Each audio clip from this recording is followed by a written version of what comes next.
Sometime during the night I heard my door open, but did my best to ignore the footsteps and low growling noise. I will never visit my grandma for Christmas again. This comes from Rick and Dick and Dak and 123. I love visiting my grandma. She always makes the food that I like, and in large quantities, and spoils me. With the hustle and bustle of college life, it's nice to go back to my childhood and allow myself to be spoiled for a few hours every few weeks. Even though she has 6 grandchildren, she made it clear that I'm her absolute favourite. She would often have the whole family around for dinner, and after they left, she would bring out the good stuff she made just for me. We usually have a big Christmas dinner together with the whole family. However, as the years go by and the younger ones start growing up, fewer and fewer people start showing up. Last year, everyone already made their plans, forgetting about poor grandma. I don't blame them, but they often forget how these visits mean a lot to her, especially since grandpa died. That's why when I talk on the phone with her and she asked me if I had any plans, I lied to her and told her I didn't. She immediately jumped at the opportunity to politely invite me, going so far as to offer me to sleep over at her place. She said there's one room which hasn't been used in years and I could stay in there. I immediately said yes and agreed to stay over, realizing how happy that would make her. I cancelled the plans I made with my friends, telling them something else came up.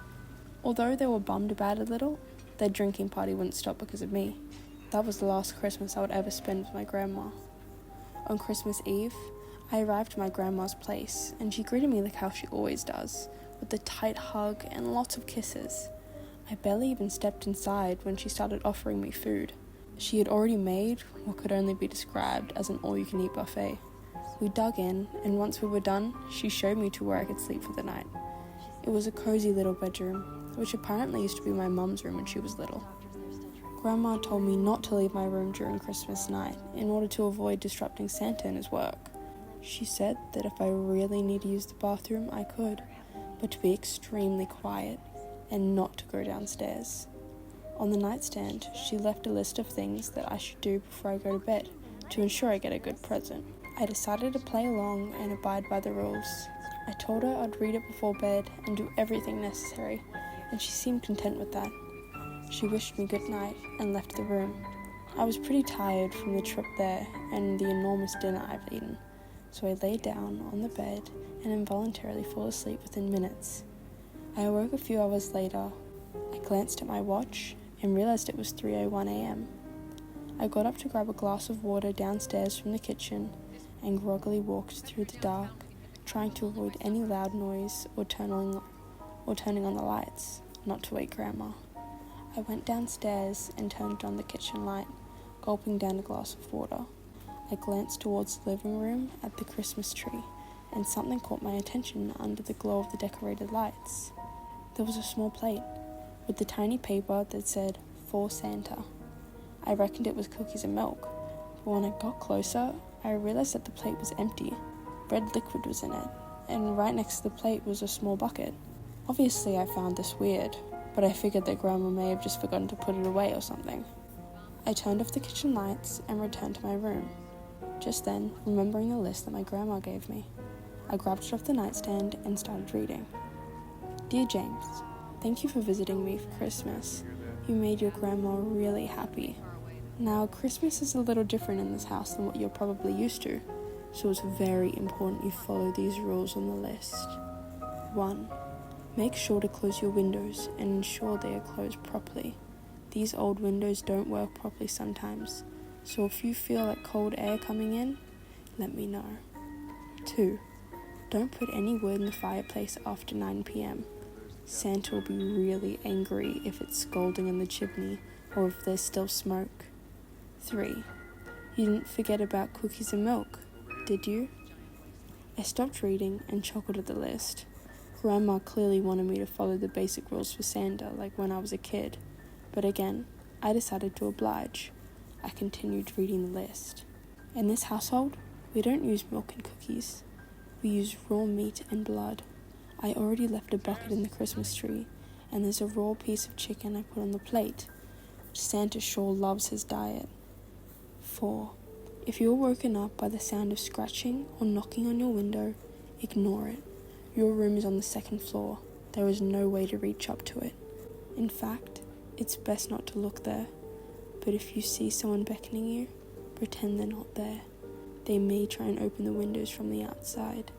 That is why it's so important to keep the windows closed. 5. You may hear growling coming from the kitchen. It's okay, because Santa never comes upstairs, and since I already left chicken for him, that should satisfy him. By this point, I was sure Grandma was just messing with me. That was until I heard the sound of 3 gentle knocks on the window behind me.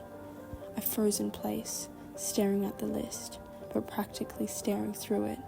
3 more gentle knocks ensued. I did my best not to give away that I heard them. Once again, there were 3 more knocks. And then the sound of scratching started. First, gently, and then loudly, as if a rat was trying to bite through the wall. It lasted for around a minute, until it completely stopped. Only when it did I gather enough courage to slightly shift my position. That was a mistake though, because when I looked down to the floor, at the light which was cast from the window, I saw the unmistakable shadow in the form of a humanoid silhouette stretched across.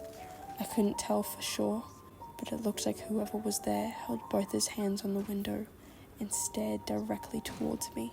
I decided the best thing to do is continue to read the list and try to distract myself. 6. If someone walks into your room while you're sleeping and you happen to wake up, pretend you're still asleep. In the worst case scenario, the person will sit on the edge of your bed and observe you. So do your best to not let them know you're awake. If you feel their breath on your neck and it gets progressively closer, it means they realize you're awake. 7. You may hear me calling you from downstairs. Don't listen to it. I will under no circumstances go downstairs during the night. 8. Last and most important rule. If you get up to go to the bathroom, never, ever turn any of the lights on in the house. He has trouble noticing you in the dark, but if you turn on the lights, he will be able to follow you wherever you go, and then not even locking the door will help. 9. Follow these simple rules, and in the morning, we can open up your Christmas presents. Love, Grandma. The scratching and knocking had already stopped by the time I was done reading, and the shadow from the window was gone. I got into bed and covered myself over my head, shivering, and not from the cold. Sometime during the night I heard my door open, but did my best to ignore the footsteps and low growling noise. I either passed out or fell asleep sometime later, but all I know is I woke up to the sound coming downstairs from the kitchen. I shot up, looking around the room and at the window, rubbing my temples and thinking about the nightmare I had. I left my room and immediately heard my grandma's voice calling me from downstairs to come open the presents. I told her I'm coming when I suddenly felt a grip on my wrist. I turned around and saw my grandma there, staring at me, wide-eyed. She leaned in and whispered in my ear with a trembling voice, "You turned on the lights, didn't you?"